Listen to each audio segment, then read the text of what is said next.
Since we'll be departing from this place today, could you please relocate? We'll also cover the $473 monthly loan. With my daughter on the way, we no longer require your assistance. All right then, please take care of everything from now on. Despite the substantial support we provided to our in-laws, they easily shifted their trust to the younger sister. As I packed my belongings at the entrance, I shared something crucial with them. By the way, there seems to be a misunderstanding. The monthly loan repayment is... As I spoke, their faces turned pale in shock. My name is Emily, a 35-year-old office worker. I've been married to Tom for 3 years. We met through a mutual friend who believed we'd be perfect for each other, and that intuition proved correct.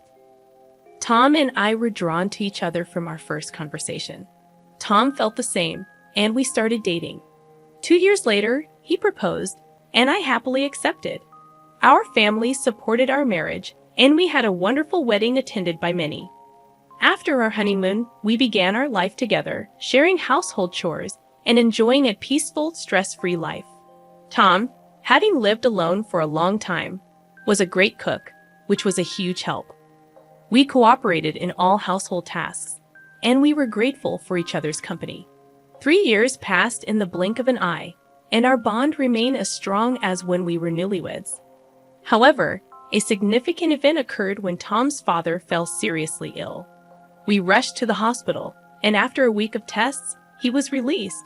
But concerns about a recurrence lingered. Recognizing that they might not handle another emergency, Tom proposed the idea of living together. "What if we lived together with my parents?" he suggested. It was an expected proposal, and I agreed. We quickly discussed the idea with our in-laws. "Live together?" Tom's mother inquired. "It's not a bother at all," I reassured. "Emily and I are worried about both of you." "Thank you, both of you." Our in-laws, teary-eyed and grateful, accepted our offer, reflecting their underlying anxiety. We promptly moved in with them, and the mother-in-law, understanding that both of us worked, took the lead in household chores. Thanks to her, we could focus on our jobs, and the father-in-law, now retired, spent his days resting at home, which significantly improved his health. Life was joyous, and we all got along wonderfully without any issues. However, our in-laws eventually made a certain proposal. "I've been thinking about this for a while. How would you feel about building a new 2-family house?" the father-in-law suggested. "Huh, but this house isn't particularly spacious or comfortable for 4 adults. If Tom and Emily have children in the future, it'll be even smaller," the mother-in-law explained.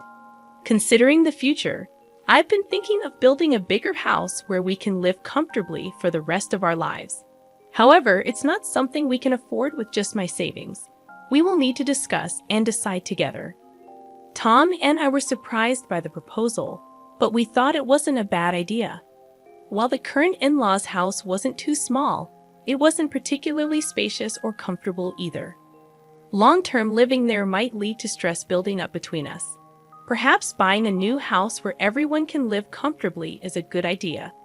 After discussing it with Tom, we decided to go along with the father-in-law's proposal. Subsequently, the 4 of us visited real estate agencies to explore various properties. We considered making it barrier-free for our in-laws and ensuring there were plenty of rooms for future children. Ideally, the new house should be in a safe area, close to both a hospital and a train station, with easy access to grocery stores. Considering everyone's requirements, it seemed like it might be pricey. However, if we were going to live there for the rest of our lives, we didn't want to compromise too much. Every family member felt the same way, so with determination, we decided to build our dream house, even if it cost a lot. After some time, our new home was finally completed. The exterior and interior were both new and beautiful, lifting our spirits just looking at it. "This is really amazing. I can't be sick anymore. I want to stay healthy and live here for as long as possible." The in-laws expressed their joy. My husband and I were equally excited, realizing that this would be the house that would be with us for our entire lives, even when we have kids. "I want to play catch in the garden and have barbecues." "That sounds great. Let's make lots of family memories here. We were overflowing with excitement and joy.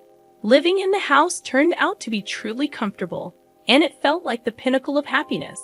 Being in a comfortable home made me even more enthusiastic about my work. Subsequently, my work went very smoothly, and both my public and private lives were fulfilling. I genuinely felt grateful for buying this house. The months passed in the blink of an eye, and 2 years had passed in this house. We continued to have a good relationship with our in-laws as always, believing that the days ahead would be filled with happiness. However, at least in this place for life in our new home, something unexpected happened. It was when the sister-in-law and her husband visited our new house. While this really is a nice house, it's not fair that only you guys get to live here.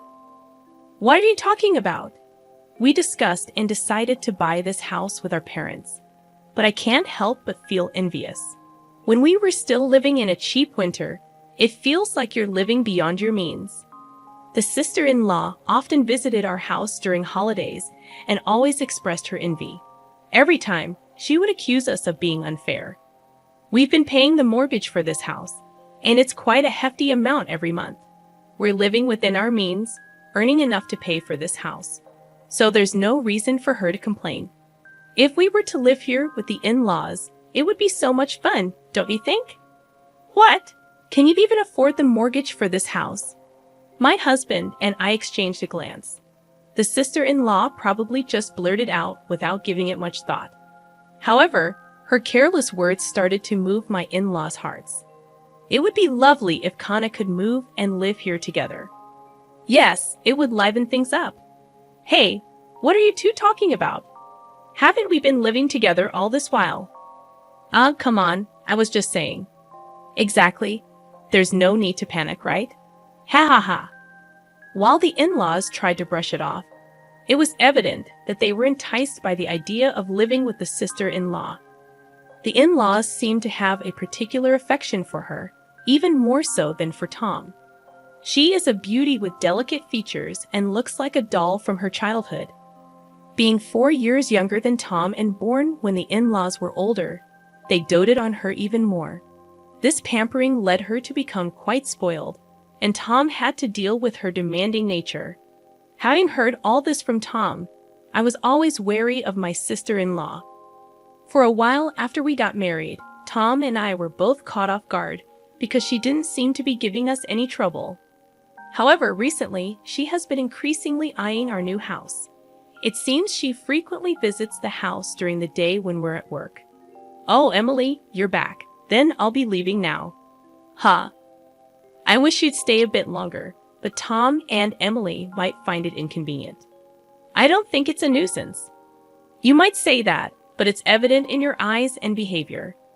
Unwanted guests should leave quickly. See you, Mom and Dad. Take care. When the sister-in-law left, the in-laws were visibly upset. They looked as if they wished she stayed longer. Even though they didn't voice their feelings, their faces and attitudes spoke volumes. Feeling out of place, I usually retreated to my room after work. When Tom came home, we head to the living room for dinner.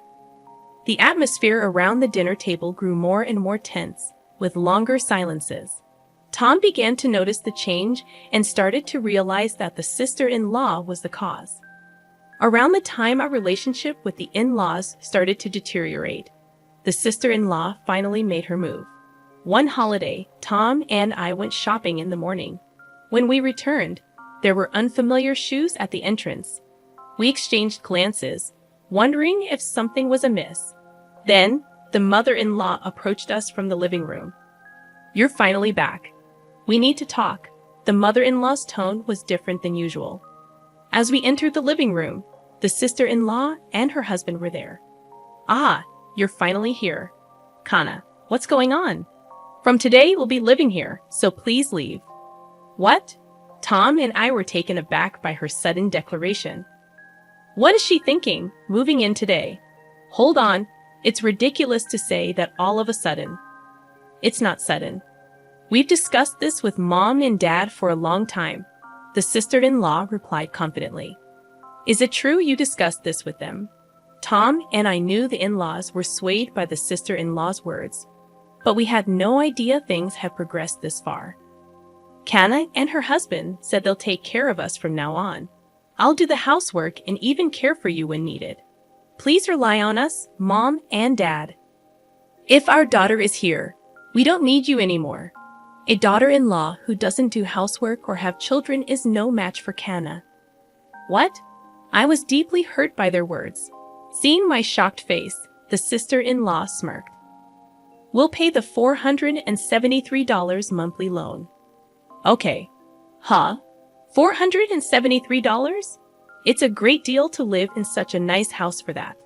Tom and I were dumbfounded. The in-laws were already planning to kick us out. After such treatment, we couldn't continue living there. Is that settled? We can't leave immediately. Could you give us at least a week? We need to find a new place. Fine. Ah, you're looking forward to living with Kana and her husband from today. The in-laws looks disappointed the sister-in-law, but she and her husband were extremely happy that we decided to leave. Calm down, Mom and Dad. The house isn't going anywhere. I'm looking forward to a week from now. The in-laws and the sister-in-law's family were thrilled to drive us out. Did Tom and I seriously consider co-living with such people? We quickly arranged to view rental properties and moved out within a week. The day to leave our home arrived. Please take care of everything from now on. Don't ever get involved with us or come to this house again. Their words were harsh. We had supported the in-laws so much, and they switched allegiance so easily. Now we can finally live with Mom and Dad in this house. Living comfortably in this house with Kana is like a dream. We got rid of the nuisance after all. Our in-laws and sister-in-law kept insulting us until the last minute we were leaving. Little did they know they would face repercussions after this. Well, it's none of our business anymore. As I gathered our belongings and approached the entrance, I shared an important piece of information. Oh, by the way, it seems there's a misunderstanding about the monthly mortgage payments. It's $1,825 every month, okay? Make sure you understand that. What? Isn't the loan just $473 a month? At my words, their faces turned pale all at once. Hold on a second. Isn't the loan just $473 a month? You misunderstood, didn't you? This house is under our father's name, so the loan is contractually agreed to be paid off through a debit from Dad's account. Emily and I were planning to live in this house for the rest of our lives, so we told him he wouldn't have to pay. We were bearing all the costs. So I was transferring $473, and Emily was transferring $1,352 to our father's account every month. I guess Father only remembered how much Emily puts in his account each month. Moreover, we split the living expenses equally. Our parents probably never thoroughly checked the cost and assumed it wasn't a significant amount. What? No way. We can't pay $1,825 a month. We can't even cover the living expenses on top of that. How can Emily afford to contribute so much? I don't know how you perceive me, but I'm department head at a major corporation. I earn quite a lot. What? Emily earns much more than I do. As the in-laws looked shocked, Tom continued, It's simple. In-laws were unaware of this. Well, we've decided to cut ties with you, so it's up to you to support our parents from now on. No way. Emily, Tom, wait. We were wrong. Let's live peacefully together like before, okay? What? Mom and Dad, are you planning to abandon us? You guys can repay the loan, can't you? If that's the case, shouldn't you live with those who can? That's not fair. Dad told me the loan was only about $473. That's why we came here. We've already canceled our previous house. That's not my problem. Isn't this mess because you wanted to move in with us in the first place, right? Your husband earns very little, doesn't he? But you always said family is more important than money and pampered me. When our livelihood is at stake, all of that doesn't matter. The quarrel between the in-laws and the sister-in-law was unbearable to watch. Well, we're leaving. Wait, regardless of what you say, We will never associate with you again." With that, Tom and I left the house and moved into our rented room. Despite the numerous messages from the in-laws, we ignored them all. According to our neighbors, the in-laws and the sister-in-law's family had no choice but to live together. However, they couldn't pay the loan and eventually had to let go of the house. When they sold the house, a considerable debt remained. Even after using the father-in-law's early retirement benefits for repayment, they still fell short. Sadly, they now live in a cheap, small apartment, all working full-time and part-time jobs to repay their debt. Apparently, the sister-in-law's husband didn't want the burden to fall on him, so he ran away. If only the in-laws had continued living peacefully with us, they wouldn't have faced these hardships. But again, it's none of our concern now. On the other hand, Tom and I found our rented apartment much cozier than anticipated. We planned to stay here for a while and save money, living happily as our savings grow at an incredible rate. We believe it's essential to save as much as we can for the future while still enjoying our lives with the occasional luxury. We aim for a happy life together in the years to come.